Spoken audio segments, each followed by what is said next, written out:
ঝিনাইদহের শৈলকুপা উপজেলার সারুটিয়া ইউনিয়নের নাতপাড়া যুবমিলন মাধ্যমিক বিদ্যালয়ের পরিচালনা পরিষদের আহ্বায়ক কমিটির গঠনের নাম প্রস্তাবকে কেন্দ্র করে আওয়ামী লীগের চিহ্নিত সন্ত্রাসীরা শামসুদ্দিন মাস্টারের সমর্থকের উপর হামলা করে। হামলায় গুরুতর আহত হয়েছে প্রায় ৩০ জন। গত রবিবার দুপুর ১২টায় নাতপাড়া বাজার এলাকায় এই ঘটনা ঘটে। এলাকাবাসী সূত্রে জানা যায়, নাতপাড়া যুবমিলন মাধ্যমিক বিদ্যালয়ের পরিচালনা পরিষদের আহ্বায়ক কমিটি গঠন করা নিয়ে রবিবার বিদ্যালয়ে মিটিং চলছিল।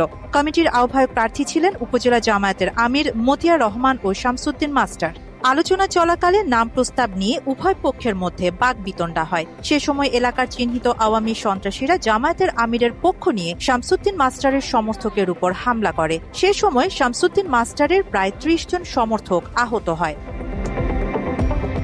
ওই গ্রামের বিউটি খাতুন বাংলা এডিশনকে জানায়, ঘটনার পর জামায়াতের আমির মতিয়ার রহমানের উপস্থিতিতে তার সমর্থকেরা তাদের বাড়িঘর ভাঙচুর করেছে। এছাড়াও বিভিন্ন হুমকি ধামকি দিয়েছে বলে অভিযোগ করেন তিনি। দেখেন আমার কি মারধর করেছে, ভাঙচুর করেছে, বাড়ির ভিতর আসে মহিলা মানুষের মারেছে, ঘরের ভিতরতে জিনিসপাতি নিয়ে গেছে, 2টা ফ্রিজ নিয়ে গেছে, দোকানপাট ভাঙেছে, বড় বড় রাম দাও দিয়ে কাটা হুমকি দিয়েছে। মতিয়ার রহমানের লোক, জামাতের লোক, আমলিকের সাথে মিশে যেয়ে এরকম খারাপ ব্যবহার করতেছে আমাদের। ওই গ্রামের আনোয়ার হোসেন জানান, মতিয়ার রহমানের নেতৃত্বে আওয়ামী লীগের লোকজন তার ঘরের তালা ভেঙে ভিতরে ঢুকে মোটরসাইকেল সহ বিভিন্ন মূল্যবান জিনিসপত্র ভাঙচুর করেছে। এছাড়াও দেশীয় অস্ত্র নিয়ে তার বসত বাড়ির আশেপাশে আওয়ামী সন্ত্রাসীরা ঘোরাফেরা করায় আতঙ্কে আছেন বলে জানান তিনি। এখন আতঙ্ক আছি তো সে তো আওয়ামী লীগের সব আওয়ামী লীগের ক্যাডার বাহিনী এই জায়গাটা স্বেচ্ছাসেবক লীগের সাবেক সেক্রেটারি ওয়াজেদ, থানা সেক্রেটারি ও লোকজন দিয়ে এক ঢেউ আমাদের বিএনপির পর হামলা চালিয়ে যাচ্ছে। এখন পর্যন্ত রামদা অস্ত্র নিয়ে গ্রামের ভিতর ঘুরে বেড়াচ্ছে। আমাদের প্রত্যেকের বাড়ি ঘর দিয়ে কুপাইছে। কাল থানা আমি নিজে থাকে হামলায় আহত বাচ্চু বিশ্বাস বাংলা এডিশনকে জানান, বিদ্যালয়ের কমিটি নিয়ে জামায়াতের আমির অনেকদিন আগে থেকেই ঝামেলা করার পরিকল্পনা করেছিল। আওয়ামী লীগের সন্ত্রাসীদের সহায়তায় পরিকল্পনা করে তাদের উপর হামলা করে বলে অভিযোগ করেন। নাতপাড়া স্কুলের কমিটি অ্যাটাক কমিটি কেন্দ্র করে এই জামাতের আমির মতিয়ার হোসেন তিনি আমলিক নিয়ে দল করিয়ে দীর্ঘদিন যাবৎ আমাদের জ্বালা আখাচ্ছে। আমরা গ্যাঞ্জাম ফেসার থেকে খালি পিছুও চলে যাই।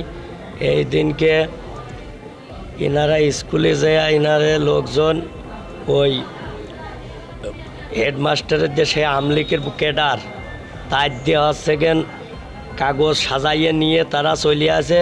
পরে আমাদের বিএমপির লোক গেছে কাগজ নিয়ে আসতি, গেলিবারে ইরা বাইরে লোকজন জড়ো হয়ে দাঁড়াতে কছে দাবুর দেবো নাকি কইয়ে তারপরে লোকজন জড়ো করে নিয়ে আসে আমাদের উপর হামলা করে। মাত্র 30% টাকায় জমির মালিক হয়ে নতুন বাংলাদেশের গড়ে তোলার স্বপ্ন দেখা বাংলা বসতি। এ বিষয়ে জানতে জামায়াতের নেতা মতিয়ার রহমানের কাছে মুঠোফোনে কল করলে তিনি কথা বলতে রাজি হয়নি। আসসালামু আলাইকুম। আপনি কি মতিয়ার রহমান বলছিলেন? আমি ঝিনাইদহ থেকে বাংলা এডিশন থেকে বলছিলাম। যে নাতপাড়ার যে ঘটনাটা ঘটেছে, আপনি আওয়ামী লীগের লোককে নাকি এদের উপর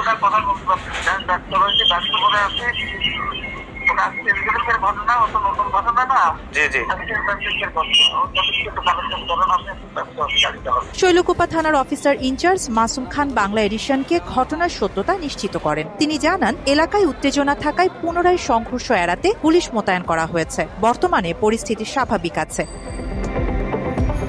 আরিবা জাহান, বাংলা এডিশন।